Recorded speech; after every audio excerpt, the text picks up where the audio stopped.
Cumberland County Emergency Services. How do I go about getting a welfare check performed on a resident of Cumberland County?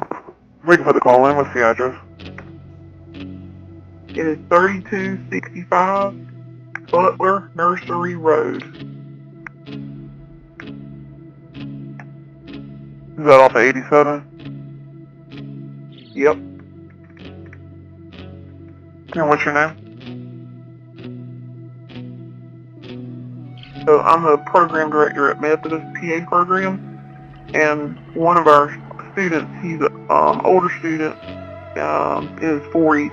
He hasn't shown up all day today. He hasn't been in class at all, and they have class every day of the week. Some of his classmates spoke to him last night. I think around 7 or 8 p.m. was the last time they heard from him by text. But all the numbers that I have for him are going straight to voicemail. He's not responding to email or anything. It's very out of character. He's former military. He lives alone. We know that he lives alone, and his wife is in Virginia, and daughter lives in Florida. So I don't know if anyone's looking for him except us. And I wouldn't normally call, but it's completely out of character. On the outside, they looked like an ordinary military couple in North Carolina. But behind closed doors, their marriage was a battlefield. What began as arguments ended in gunfire, and what police found next was more horrifying than anyone imagined. This is the story of the Green Beret husband and the wife accused of chopping him up. This is an emergency. Yes and no.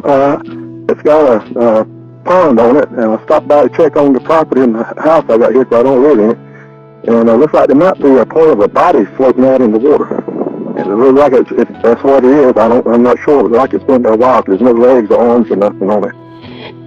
You think you know the story, but there's always more to uncover. This is Now You Know News, where every headline has a hidden side.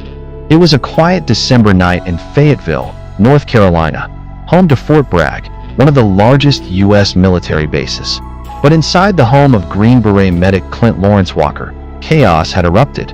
His wife, Shauna Walker, dialed 911 in a frantic panic, claiming she had just defended herself during a violent argument.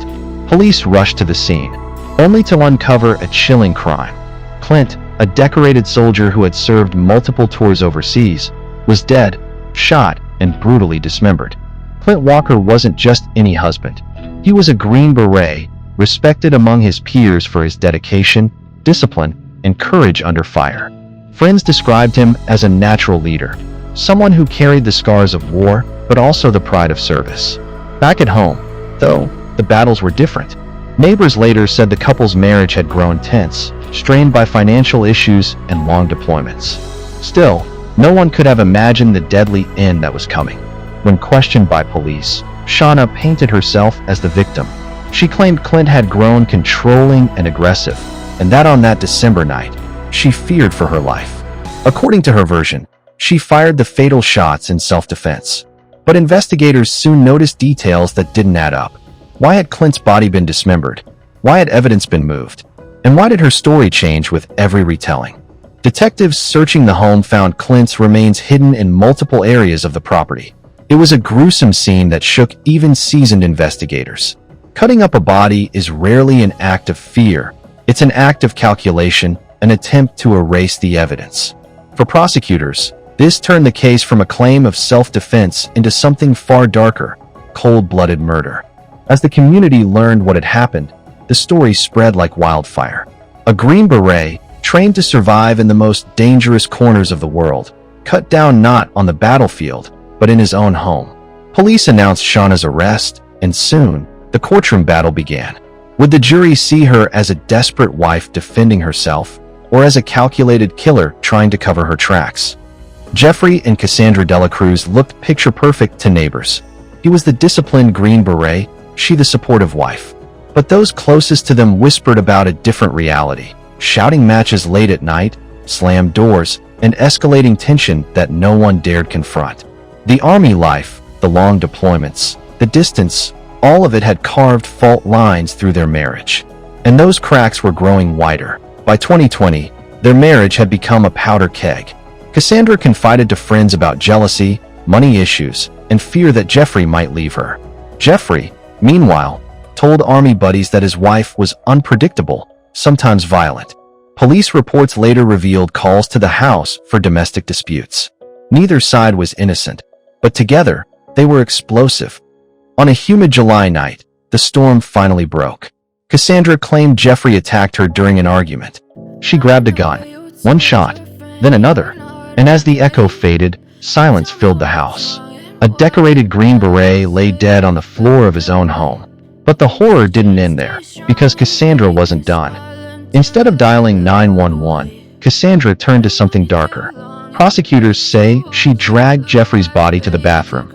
There, with chilling precision, she dismembered him, piece by piece, in what investigators later called a deliberate attempt to erase him.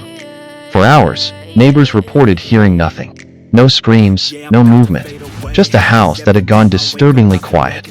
Instead of collapsing in shock or dialing for help, Cassandra made a chilling decision.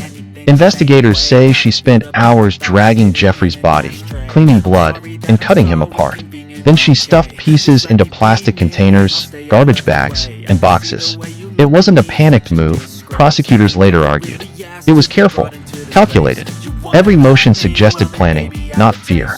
And that distinction would change everything in court.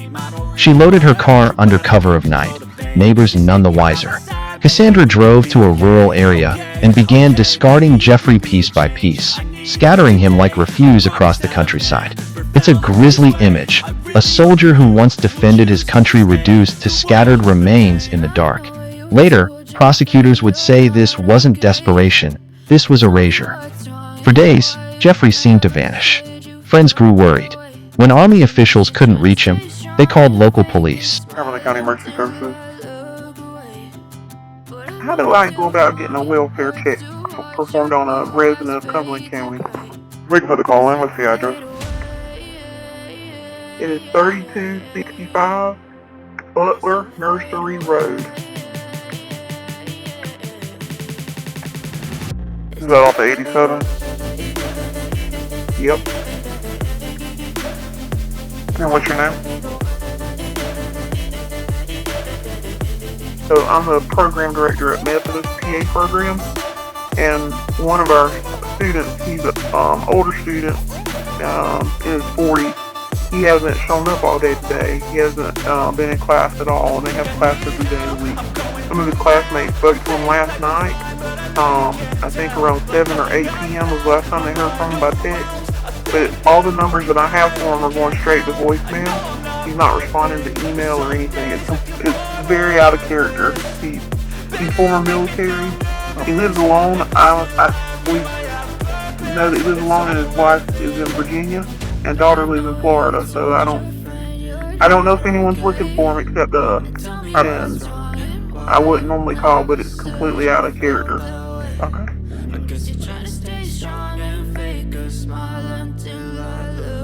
And are you at that location now? I am not. Okay. I am in, actually, my faculty called me and let me know he still hasn't shown up. They had class that was supposed to start at 8 this morning, and they're still in class, and no one's heard from him all day. Okay. I need to get his description. What race is he? He's white male, maybe 5'10", 5'11". He's got like brown hair. It's not real short, but medium, like not real long. Fit. Maybe he's in his late 40s, maybe 46, 47. And what's his name? Clinton is his full first name, Bonnell. Bonnell. He goes by Clint.